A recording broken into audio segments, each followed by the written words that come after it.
What is it about engineering that you love?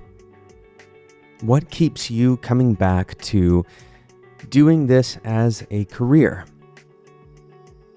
That's what we're talking about in today's episode of Developer Tea. My name is Jonathan Cottrell, and my goal on the show is to help driven developers find clarity, perspective, and purpose in their careers. And here's the reality.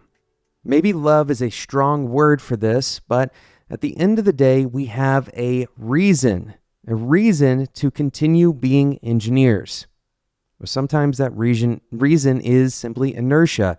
In other words, you don't want to spend the amount of energy necessary to switch your career, and so it's easier to simply continue being an engineer.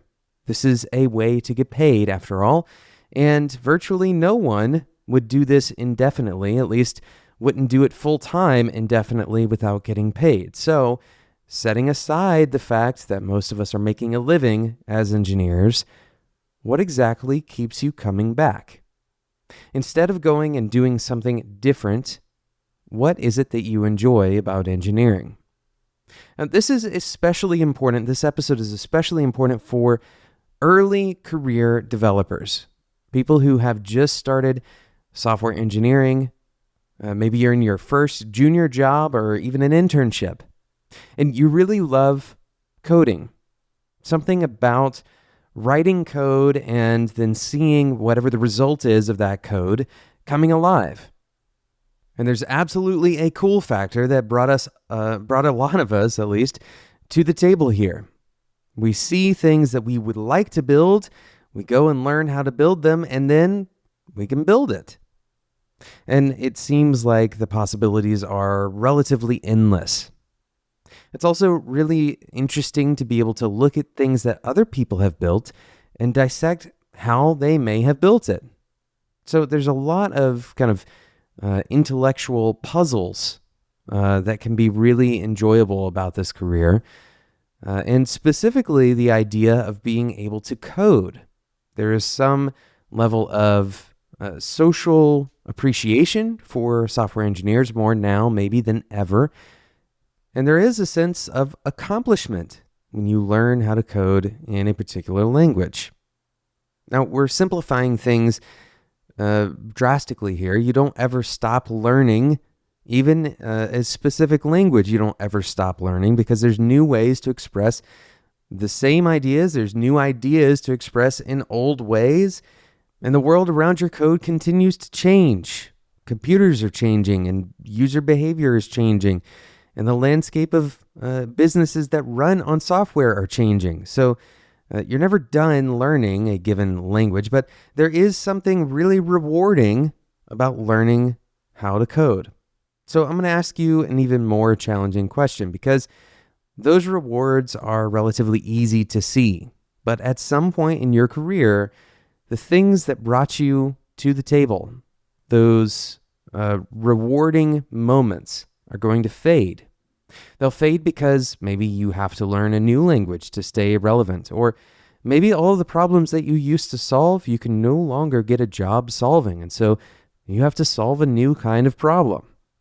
So when those things fade, what is left? This is a hard question, and the answer might be genuinely that you don't know, or the answer may actually be nothing. At some point, it may be that the things that brought you into this career fade and nothing is left, and so you decide to move on to a different career. So why are we talking about this? Why are we getting to this uncomfortable level of talking about what drives us? Well, I want you to peel back those layers and understand what specifically is underneath those motivations.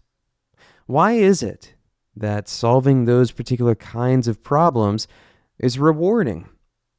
It's not rewarding on its own. There is a reason why you specifically find it rewarding while someone else may not find it rewarding. What about your personality wants to be an engineer? For example, a reasonable and perhaps overly vulnerable answer is that you feel smart. You feel intellectually capable when you are able to write a particularly challenging routine, or when you're able to debug a problem. Perhaps an even more vulnerable answer is that you like knowing things that your peers don't. You like being the person who knows more than the other people in your group of friends, or even at work, maybe even in your family. Perhaps a less vulnerable and more easily acceptable answer is that you enjoy making things come to life, that you enjoy kind of envisioning something and then doing the work, going through the steps of learning, the trial and error necessary to go from a vision to a reality. Not everybody shares that, even though it seems like a fundamental thing that most people share. Not everybody wants to do that. A lot of people are okay and, in fact, completely fulfilled in simply coming in and working with other people, right? And they're cooperating with other people, and they're doing their job as it's been given to them to do. Another totally valid answer is that the people that you're working for, the job that you have, the company that you have, as your employer, maybe your team, those people, you really enjoy working with them. Perhaps you could do almost anything with that team and still be similarly fulfilled, that it doesn't really have much to do with software engineering. Finally, it's also completely reasonable to say the reason that you're a software engineer is because it's one of the highest paid jobs that you are capable of doing. Whatever the reason is, it's important to try to uncover those underlying emotions, those underlying motivations, and be honest with yourself about those. So that as you run into these moments where your job is changing, maybe you get laid off, or maybe you find out for some reason that you're no longer happy in a job that was once fulfilling. If you can dig up these underlying motivations, then perhaps you can diagnose why you're no longer happy in that job, right? Or whatever your next step should be.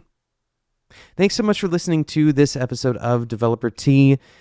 Today's episode did not have a sponsor, so in lieu of a sponsor, I'd like to encourage you to go and subscribe in whatever podcasting app you're currently using to this podcast.